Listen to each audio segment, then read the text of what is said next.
In a sport known for pushing the body to its absolute limit, one event stands above the rest. A race where no amount of talent or training can spare you from the crushing pain at the finish.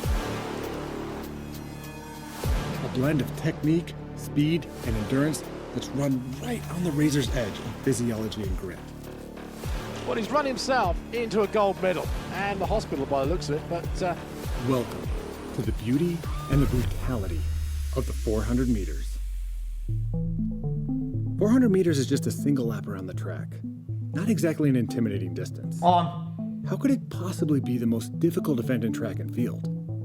Surely there are more formidable challenges found in the middle to longer distances, right? You know, the ones that require massive aerobic capacity, extended focus, race tactics. But you see, the thing with those longer races is they allow room for pacing, moments to recover, even a stride or two taken less than perfectly. You might even have time to hype up the crowd. Then there are the shorter sprints. Although they require technical precision, massive amounts of power, and leave pretty much no room for error, they're simply over too quickly. These subject the athlete to a momentary blast, not a prolonged struggle. Enter the 400 meters. Technically, it's a long sprint, and practically, it's a theater of pain, even at the highest level.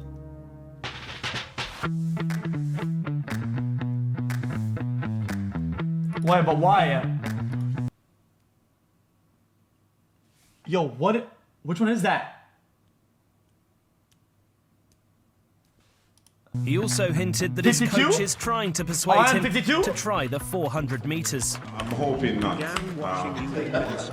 I'm trying to discourage my coach from that. But I'm one of those persons that don't really back from anything unless you're giving me a 400 and I don't want to run it. So in any event longer than the 400, the start's pretty unremarkable. It's a quick shuffle of the line, a brief pause, and off they go.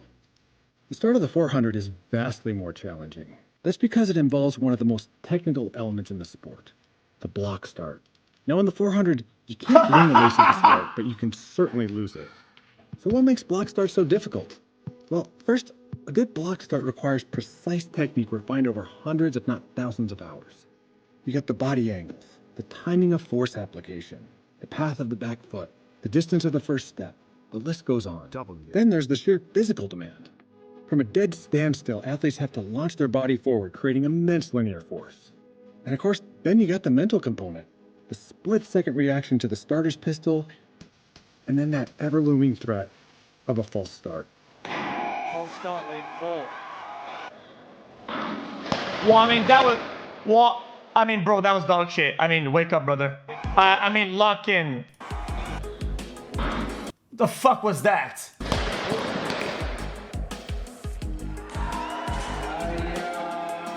It's a race that begins with immediate pressure. Then things get complicated.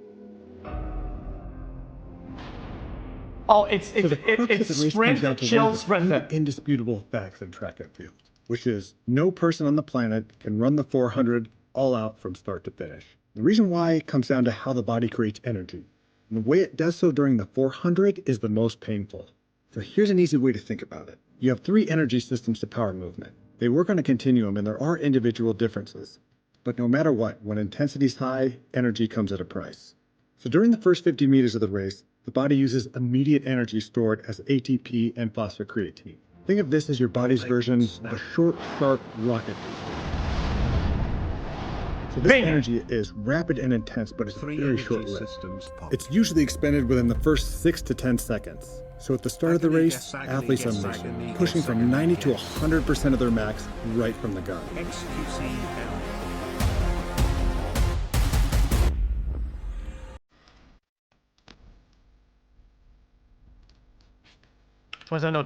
After that initial burst, runners transition into a phase that sustains a high, but not maximum speed.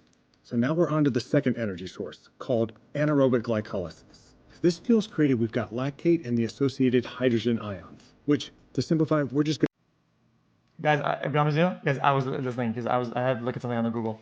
This fuel's created, we've got lactate and the associated hydrogen ions, which, to simplify, we're just going to refer to as lactic acid. This byproduct causes the muscles to burn and impairs function. If this were a shorter sprint like the 100 or 200, this isn't a concern.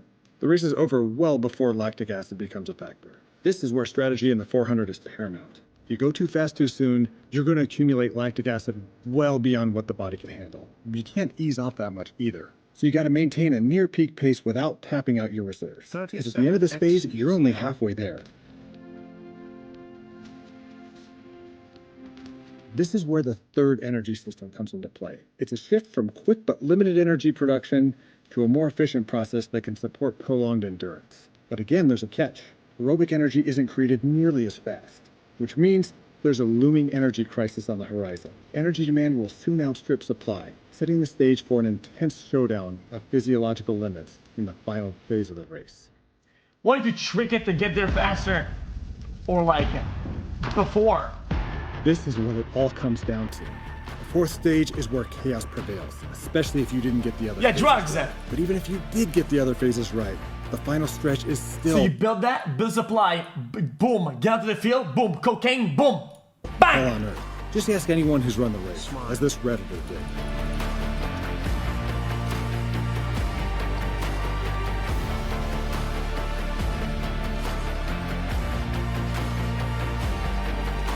At this point, the body is on the brink of exhausting its anaerobic energy reserves. The body attempts to fill the energy gaps with more aerobic energy, but because it's a slower process, it struggles to match the immediate and intense demands of the sprint. And the rising acidity within the muscles not only induces agonizing pain, but it's also starting to impair muscular function. This is where the true mental battle begins to unfold. Not one of tactics, but one of guts. The final stretch is not just a race against competitors. It's a duel between an athlete's drive to succeed and the overwhelming desire to ease the pain. This crucible, this intense showdown of heart and mind is what defines the essence of the 400 meters. So at that point, it doesn't matter, even if the person wants to go through the pain or whatever, right? I mean, at that point, the body's not even doing what you want to do, right? I feel like it would be Overwhelming desire to ease the pain. This crucible, this intense showdown of heart and mind is what defines the essence of the 400 meters.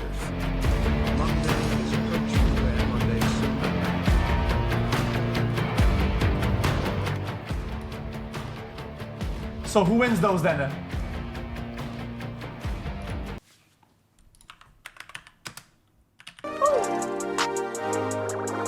I'm built differently. I'm built